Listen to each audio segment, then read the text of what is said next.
Yate oluvannyuma lwa Dr. Kizza Besigye okwerayiza Sabiti ewedde, poliisi eri mu kugombamu obwala abo bonna abalabikira mu katambi k'okumulayiza akateekebwa ku mitimbagano gya intaneti egy'enjawulo.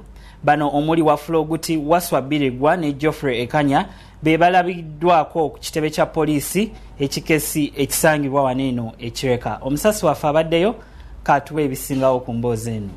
Wafula Ogutu abadde akulira oludda oluvuganya mu Paalamenti ey'omwenda ayitiddwa poliisi okubuuzibwa 4 na 5 ku bigambibwa nti yeetaba mu kulayiza Dr. Kizza Besigye ku bwa pulezidenti ku lunaku olwokusatu Sabiti ewedde ekyali kimenya amateeka nga musango gwa nnaggomola.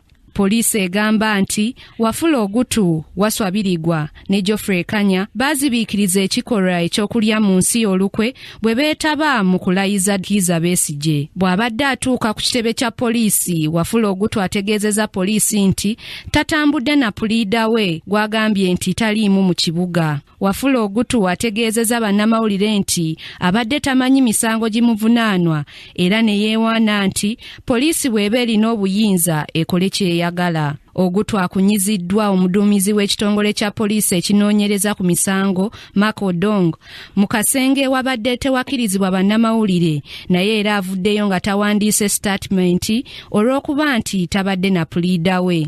Abakungu ba FDC abalala poliisi be yayise tebalabiseeko olunaku lwa leero nga kigambibwa nti Birigwa ali bweru wa ggwanga, ye Ekanya abadde n'emisango egy'okulonda mu kkooti.